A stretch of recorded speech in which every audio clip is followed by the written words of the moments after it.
পদার্থ ও শক্তি।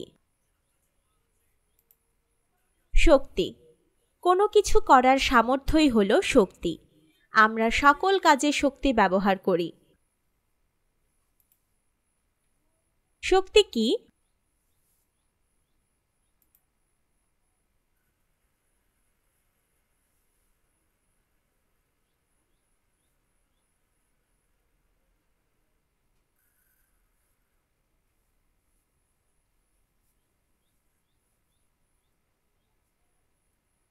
পায়ে হেঁটে স্কুলে যেতে এবং সাইকেল চালাতে আমরা শক্তি ব্যবহার করি। খাবার রান্না করতে কিংবা কম্পিউটার চালাতে আমাদের শক্তির প্রয়োজন হয়।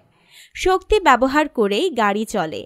শক্তি কোনো কিছুর রূপ বা অবস্থানের পরিবর্তন করতে পারে।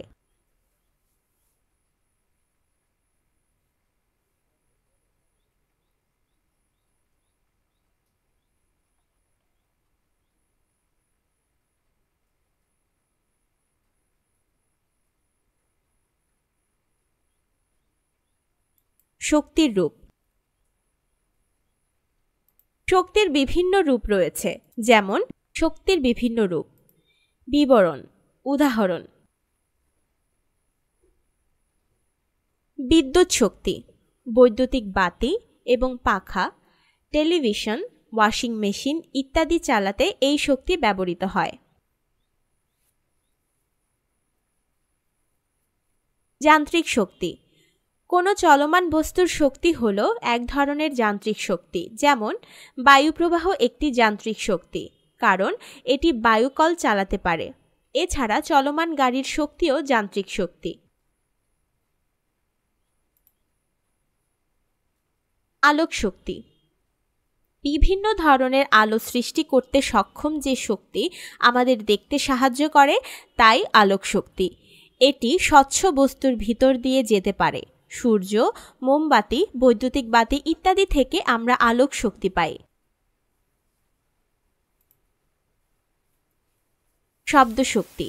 শব্দ শক্তি হলো এমন একটি শক্তি যা আমাদের শুনতে সাহায্য করে। বস্তুর কম্পন থেকে শব্দের সৃষ্টি হয়। এটি বায়ু বা অন্য কিছুর ভেতর দিয়ে চলতে পারে। গান শুনতে আমরা এই শক্তি ব্যবহার করি। তাপ শক্তি। তাপ এক প্রকার শক্তি। চুলার আগুন, বৈদ্যুতিক ইস্ত্রি ইত্যাদি থেকে আমরা তাপ শক্তি পাই। রাসায়নিক শক্তি। খাবার, জ্বালানি তেল, কয়লা ইত্যাদিতে রাসায়নিক শক্তি সঞ্চিত থাকে। শক্তির উৎস। তোমরা দেখেছো নানা কাজে নানাভাবে শক্তি ব্যবহৃত হয়। বিভিন্ন উৎস থেকে আমরা শক্তি পাই। এই শক্তি কখনো আসছে কয়লা, তেল বা খাবার থেকে, কখনো আসছে বায়ুপ্রবাহ বা পানির স্রোত থেকে, আবার কখনো ব্যাটারি বা জেনারেটর থেকে। এই সব উৎস থেকেই আমরা তাপ, আলো, বিদ্যুৎ, শব্দ ইত্যাদি শক্তি পাই। খুব ভালো করে খেয়াল করলে দেখবে এই সমস্ত শক্তির মূল উৎসই সূর্য।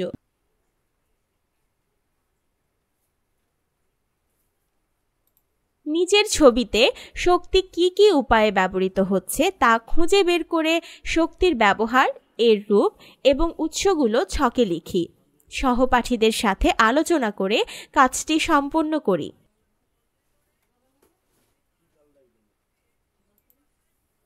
শক্তি কিভাবে রূপান্তরিত হয়? কাজ। শক্তির রূপান্তর। কি করতে হবে? নিচের রেখাচিত্রের মতো একটি রেখাচিত্র আঁকি।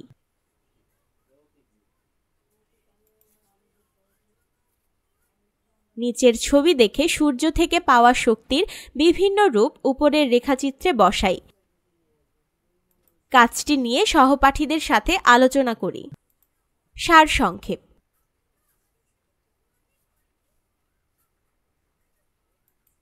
শক্তি এক রূপ থেকে অন্য রূপে পরিবর্তিত হতে পারে। শক্তির রূপের এই পরিবর্তনই হল শক্তির রূপান্তর। সূর্য থেকে পাওয়া শক্তি সৌরশক্তি নামে পরিচিত। সৌরশক্তিকে আমরা প্রত্যক্ষভাবে আলো ও তাপ হিসেবে পাই। এটি আবার বিভিন্ন শক্তিতে রূপান্তরিত হতে পারে। যখন উদ্ভিদ খাদ্য তৈরি করে তখন সৌরশক্তি রাসায়নিক শক্তিতে রূপান্তরিত হয়। প্রাণী যখন খাদ্য হিসেবে এই উদ্ভিদ গ্রহণ করে তখন এই রাসায়নিক শক্তি তাপ এবং যান্ত্রিক শক্তিতে রূপান্তরিত হয়। সৌর প্যানেল সৌরশক্তিকে বিদ্যুৎ শক্তিতে রূপান্তরিত করে। যখন আমরা টেলিভিশন চালাই তখন এই বিদ্যুৎ শক্তি আলোক, তাপ এবং শব্দ শক্তিতে রূপান্তরিত হয়।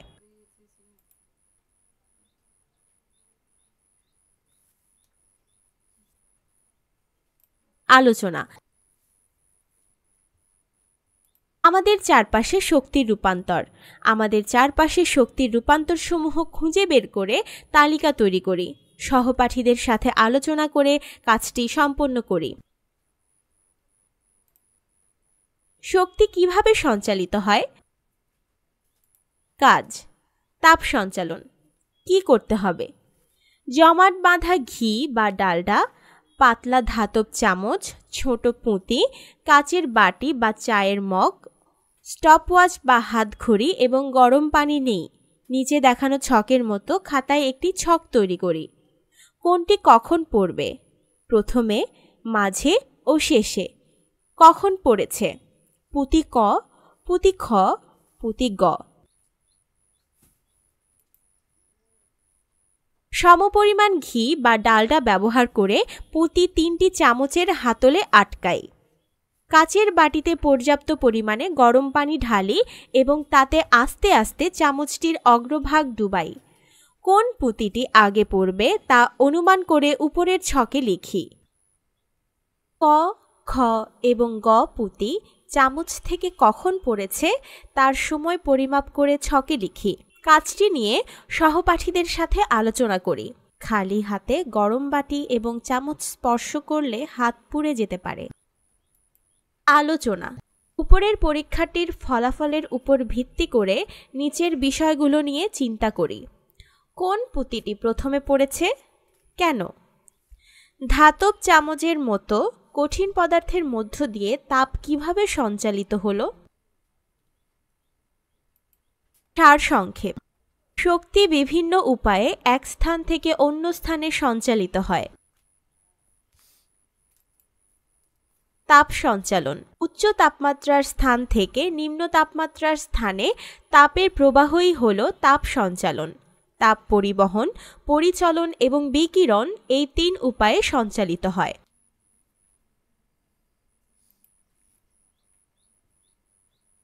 পরিবহন: কঠিন পদার্থের মধ্য দিয়ে তাপ পরিবহন পদ্ধতিতে সঞ্চালিত হয়।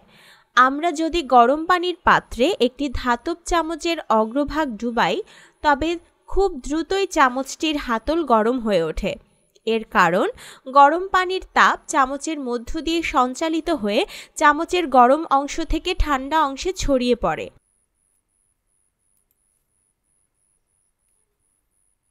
পরিচলন: তরল এবং বায়বীয় পদার্থের মধ্য দিয়ে তাপ পরিচলন পদ্ধতিতে সঞ্চালিত হয়। যখন আমরা কোনো পানির পাত্রকে চুলায় গরম করি তখন এর নিচের অংশের পানি প্রথমে গরম হয়ে উপরে উঠে আসে, আর পাত্রের উপরের অংশের পানির তাপমাত্রা কম থাকায় তা নিচে নেমে আসে, যা আবার গরম হয়ে উপরের দিকে উঠে আসে। এভাবে তাপ পাত্রের পানির সর্বত্র ছড়িয়ে পড়ে। বিকিরণ: যে প্রক্রিয়ায় তাপশক্তি কোনো মাধ্যম ছাড়াই উৎস থেকে চারদিকে ছড়িয়ে পড়ে তাই বিকিরণ। কঠিন পদার্থের মধ্য দিয়ে পরিবহন এবং তরল এবং বায়বীয় পদার্থের মধ্য দিয়ে পরিচলন প্রক্রিয়ায় তাপ সঞ্চালিত হয়, কিন্তু বিকিরণ প্রক্রিয়ায় তাপ কঠিন, তরল এবং বায়বীয় মাধ্যম ছাড়া সঞ্চালিত হয়। এ কারণে পৃথিবী থেকে সূর্য লক্ষ লক্ষ কিলোমিটার দূরে হলেও আমরা সূর্যের তাপ পাই। আগুন কিংবা বৈদ্যুতিক বাতি থেকেও এই প্রক্রিয়ায় তাপ পাওয়া যায়। আলোর সঞ্চালন: আলো শক্তির এমন একটি রূপ যা আমাদের দেখতে সাহায্য করে। আলো বিকিরণ পদ্ধতিতে সঞ্চালিত হয়। কঠিন, তরল এবং বায়বীয় মাধ্যম ছাড়াই আলো সঞ্চালিত হতে পারে। আলোর সঞ্চালনের জন্য কোনো মাধ্যমের প্রয়োজন হয় না। চাঁদ, তারা এবং সূর্য থেকে আলো বিকিরণ প্রক্রিয়াতেই পৃথিবীতে আসে। আলোচনা: চলো কোথায় এবং কিভাবে তাপ সঞ্চালিত হয় তা খুঁজে বের করি। নিচের ছবিতে কোথায় এবং কিভাবে তাপ সঞ্চালিত হচ্ছে তা খুঁজে বের করি। সহপাঠীদের সাথে আলোচনা করে কাজটি সম্পন্ন করি। আমরা কিভাবে শক্তি সংরক্ষণ করতে পারি? শক্তির সংরক্ষণ কেন জরুরি? আমরা প্রতিদিন নানা কাজে শক্তি ব্যবহার করি। তেল, কয়লা এবং প্রাকৃতিক গ্যাসের মতো অনবায়নযোগ্য শক্তির উৎসের উপরই আমরা বেশি নির্ভরশীল। এই সকল শক্তির উৎস ব্যবহারের ফলে নিঃশেষ হলে তা আর সহজে তৈরি হয় না। তাই আমাদের শক্তির যথাযথ ব্যবহার করতে হবে। শক্তির অপচয় পরিবেশের জন্য ক্ষতিকর এবং এর ফলে পরিবেশ দূষিত হয়। শক্তির যথাযথ ব্যবহার করে আমরা শক্তির অপচয় রোধ করতে পারি এবং পরিবেশ দূষণ কমাতে পারি। কিভাবে শক্তি সংরক্ষণ করব?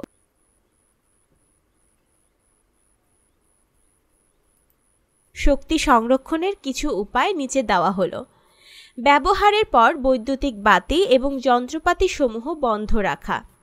প্রয়োজনের অতিরিক্ত সময় ধরে রেফ্রিজারেটরের দরজা খোলা না রাখা।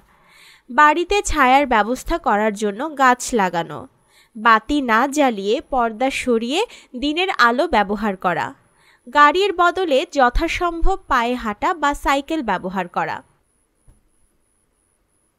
আলোচনা। আমরা কিভাবে শক্তি সংরক্ষণ করতে পারি? ডান পাশের ছকের মতো খাতায় একটি ছক তৈরি করি। শক্তি সংরক্ষণের জন্য কি করব তার তালিকা ছকে লিখি। সহপাঠীদের সাথে আলোচনা করে কাজটি সম্পন্ন করি। শক্তি সংরক্ষণের জন্য শ্রেণীকক্ষে কিছু নিয়ম তৈরি করি। যার ওজন আছে এবং জায়গা দখল করে তাই পদার্থ। আমাদের চারপাশের সব কিছুই পদার্থ, এমনকি বায়ু যা আমরা দেখতে পাই না তাও পদার্থ। পদার্থ কি দিয়ে তৈরি? কাজ। এক খণ্ড চক গুঁড়া করি। কি করতে হবে? কয়েক খণ্ড চক, খবরের কাগজ এবং একটি হাতুড়ি নিই। নিচের ছকের মতো খাতায় একটি ছক তৈরি করি। এক খণ্ড চক, ভাঙা চক, চকের গুঁড়া। এক খণ্ড চক পর্যবেক্ষণ করি এবং ছকে তার ছবি আঁকি।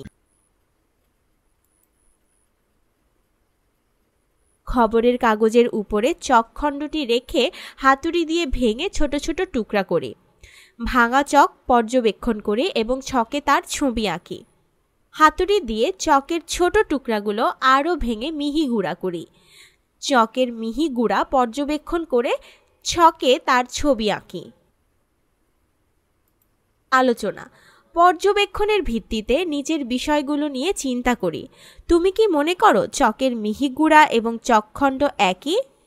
তুমি কি মনে করো চকের মিহি গুঁড়াকে আরও ছোট করা সম্ভব? সারসংক্ষেপ। খালি চোখে দেখা যায় না এমন সূক্ষ্ম কণা দিয়ে পদার্থ গঠিত। পদার্থের এই সূক্ষ্ম কণাই হলো পরমাণু। দুই বা ততোধিক পরমাণু একত্রিত হয়ে অণু গঠন করে। পদার্থ হলো অসংখ্য অণুর সমষ্টি।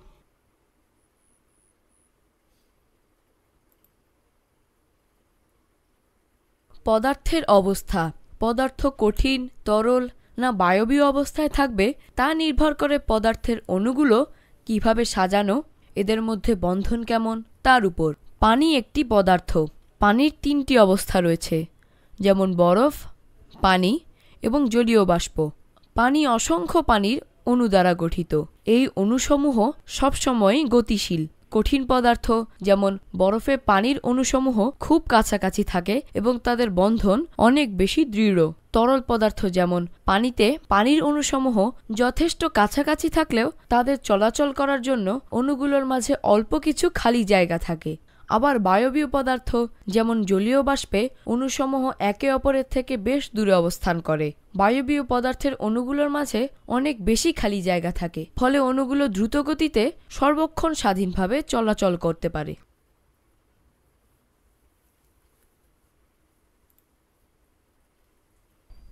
1. সঠিক উত্তরে টিক চিহ্ন দাও। 1.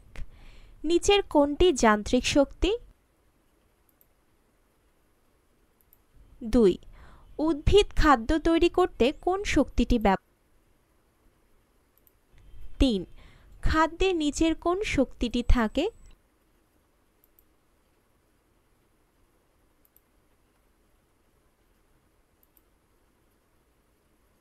2. সংক্ষিপ্ত উত্তর প্রশ্ন। 1. শক্তির 5টি রূপের নাম লেখো। 2. তাপ সঞ্চালনের 3টি প্রক্রিয়া কি কি? 3. কিভাবে আলো সঞ্চালিত হয়? 4. পরমাণু কি? 5. গিটার কোন ধরনের শক্তি উৎপন্ন করে? 3. রচনামূলক প্রশ্ন। 1. যখন টিভি চালানো হয় তখন শক্তির কি কি পরিবর্তন হয়? 2. ঠান্ডা পানির গ্লাস হাত দিয়ে ধরে রাখলে হাত ঠান্ডা হয়ে যায়। তোমার বন্ধু মনে করে গ্লাসের ঠান্ডা হাতে চলে যাওয়ার কারণে হাত ঠান্ডা হয়ে যায়। তার ধারণাটি কি সঠিক? ব্যাখ্যা করো। 3. যখন পাতিলে ভাত রান্না করা হয় তখন তাপ কিভাবে সঞ্চালিত হয়? 4. বাড়ির আশেপাশে বৃক্ষরোপণ করে কিভাবে শক্তি সংরক্ষণ করা যায়?